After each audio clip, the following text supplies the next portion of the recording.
So the athletic JB for this one, would you say the biggest difference in this one was the 3-point line? The difference? Yeah, I mean, they made 17 of them. Some contested, but a lot of open ones. And we made 6 where I thought we had some good looks also that didn't go down for us. But, it's us making sure we understand the game in a whole. We had 60 points in the paint through 3 quarters. And then the fourth quarter, we had 8. Got to continue to be aggressive, keep doing the right thing, the thing that's working. And I thought their defense ramped up, give them credit, but I feel like we still had opportunities to attack that paint and be aggressive. And they limited us there. As we talked about the little details yesterday, would you say like those are those small details specifically for this game that are like learning points? Yeah, those, again, understanding where your strengths are versus your opponent that night. We had an advantage in the paint tonight. And, we need to continue to attack the paint, and put pressure on the game and make them have to make an adjustment before we kind of let them off the hook on there. Danny, you mentioned attacking the paint. Evan had 31 points through 3 quarters, didn't score in the fourth. Why wasn't he as involved offensively in that way? Last period? The ball's got to find them, and we have to do the right thing. And again, I thought, there were opportunities for the ball to find him, and it didn't. And then defensively, there was a moment when I believe you put him on Jamal Murray. How comfortable are you putting him on smaller guys on that floor? Extremely comfortable. We have a lot of trust in him and Jarrett. So when you put those guys in the action, now you can just switch the pick and roll and eliminate the triggers that they were creating when you had to get into a coverage with Jokic. That's an experienced group over there. Jamal Murray and Jokic have played thousands upon thousands of pick and rolls together. So they know how to read defenses. The idea to put them on there is it just eliminates that, turns it into an isolation game. Does that affect how other guys are maybe able or not able to get out to 3-point shooters? No, I thought the 3-point shots came a lot of when Jokic was in the post. And he draws, so many bodies to him, and then you end up in rotations. But again, those are things that, understanding the timing of when, and we'll learn those as well. You're a writer, 92 for the Fan. Coach, everyone will look at Jokic's triple-double, but Porter really hurt you guys, especially, from the perimeter. What made him such a tough defensive assignment? He's, 6'10", with a pure jumper, and a lot of times we closed out to him, but his size and his release point, we were unable to affect those shots. When you've got to focus on a Jokic and Murray, and then you've got a release point in Porter, that's why they're a really good team. And again, they know each other well. They stay within themselves and know who they are. They outplayed us tonight. You mentioned the paint and not doing enough in that fourth quarter. First 3 quarters, you guys really offensively had the ball moving around a little bit. Did you see that in the fourth quarter as well? No, I thought the ball got, it got sticky. And that's, kind of what we're talking about is playing the entire game. And we don't have to over manipulate the game. We can play the game that's just in front of us and make the defense have to make some sort of adjustment and not force the adjustments upon them. Evan, Dan, our way down. JB, you've said in the past this is a copycat league at times. If you look at how Denver utilizes Nikola Jokic, do you see ways you can maybe copy that and use it with Evan in some instances, whether it's passing, shooting, defending, everything? Yeah, I think, the skill set, Evan's ability to play make, his ability to handle the ball, those are definitely things that we can implement, as he continues to develop. And to Daryl's point, Michael Porter Jr. is effective. But do you think it was a lot of it as well as Denver adjusting to the fact that you guys were doubling a lot of their players and just trying to find the open guy? Yeah, again, we doubled Jokic, when he was deep in the post. But a lot of that, also came from earlier in transition, where we were over helping in pick and roll or not in the right spot early to get out to him. So again, he made us pay. Give them credit. We got to be better. Last one, Dan.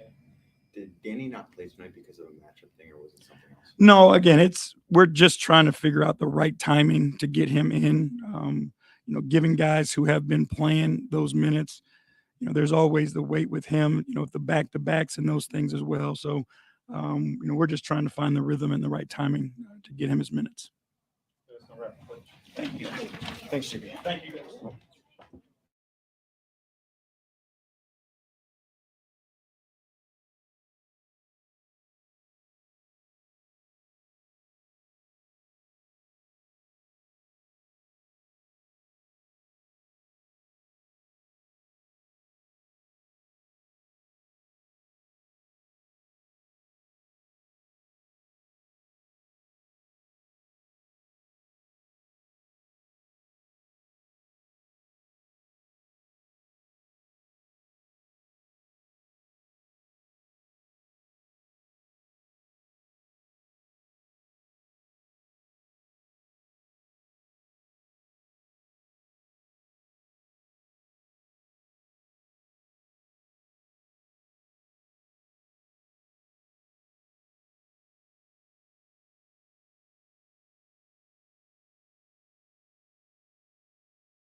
Kelsey, go ahead. Kilster's The Athletic. Evan, you guys had 68 points in the paint tonight, but what kind of changed in the fourth quarter for you guys specifically in the paint? I mean, I feel like we were trying to create certain things, and we got a little stagnant and stuff during the fourth. But I mean, I feel like we played a pretty good game overall. We just didn't shoot the ball as well as we could have down the stretch and stuff. This last stretch of the season, there's 20 games left, and JB talked about yesterday just small details being an important factor in this. What do you take away from tonight as in that process as you guys really focus on this stretch of games? You just got to continue executing throughout the whole game, execute down the stretch, and then on defense as well. No personnel, and get out the shooters, and protect the paint as well. Tom with his AP. Evan, how challenging and then frustrating is it to deal with Jokic when you double down on him? He's going to make the right plays. You got to watch him as a scorer and all the things that he does. He's a great player. It's definitely challenging. I mean, we just got to trust our system, our defense system, and roll with it. He's going to make some good plays, and you just got to keep going. Chris Fedor, Cleveland.com. Hey, Evan. We've talked a lot throughout the course of the year about you guys late in games. What is it going to take to turn that around when it isn't working the way that you guys want it to? I mean, I feel like we've been doing a pretty good job throughout the season. We're still a young team, so it just takes experience overall and just learning from our mistakes as quick as possible. And I think we've been doing that so far, and just continue doing that and get better at it. Darius was talking in the locker room about how they changed some things defensively against you in the fourth quarter, but also they have a responsibility to keep you involved even when that happens. Like, do you have to shoulder some of that too and say, like, hey, like, I've got it rolling, get me the ball, be more aggressive, things like that? Yeah, I mean, I try to stay as aggressive as possible throughout the whole game, and that's just how the game goes sometimes. Danny Cunningham, ESPN Cleveland. When you're not as involved in the fourth quarter as you were throughout the rest of the game, is that something that frustrates you? I mean, I just try to stay involved in the game no matter what's going on. Either rebounding, pushing the ball, assists. I mean, no matter what it is, I just try to stay involved in the game. At certain points tonight when you were defending Jamal Murray, how comfortable are you when you're starting to defend more wings and smaller players than you have in the past? I'm very comfortable with that. I just use my size, use my length. I feel like I'm pretty good at sliding, and so I'm pretty comfortable with that. Garrett Ryder, 923 fan. You guys were so dominant for the first three quarters in the paint. You had 60 points, just 8 collectively in that fourth quarter. JB had mentioned that that's something he would have liked to see you guys stay with in the game. Just what's the conversation like in that fourth quarter? Is that something you guys are cognizant of? We knew that we wanted to attack the paint the whole entire game, and I feel like our pace and stuff just slowed down a little bit in the fourth, and we didn't get in the paint as much. So we didn't have shots in the paint like we wanted to. But overall, I mean, we just got to execute and do that better next time. I know that obviously the final score was all not what you guys wanted, but just playing in that type of a game against that type of team, 24 lead changes, I think it was like 13, 14 ties, but just how much fun is it to be in that type of environment and kind of have a slugfest going back and forth like you had tonight? It's a lot of fun. Definitely coming back playing a good team like that. First game back from All-Star break, so it was fun to go out there and get it back rolling. And we have another one tomorrow, so we got to focus on that. Last question for Evan. Evan, damn, I'll write down you. But Evan, you obviously bring it every single night, but tonight you really brought it. Is going up against a guy like Nikola Jokic is going to kind of be a little bit of an extra oof to kind of go out there? I mean, a little bit. I mean, I just go out there, try to post game the same no matter who's out there. It was my night. I was rolling early and just try to keep it going. And I know you seem like a guy who lets your game speak for itself, but do you feel like you should be in a conversation with guys like him, like you guys, one of the league's best big men? I mean, I feel like I'm a good big man. I just go out there and do my job, like you said. I let other people determine all that. Thanks, everyone.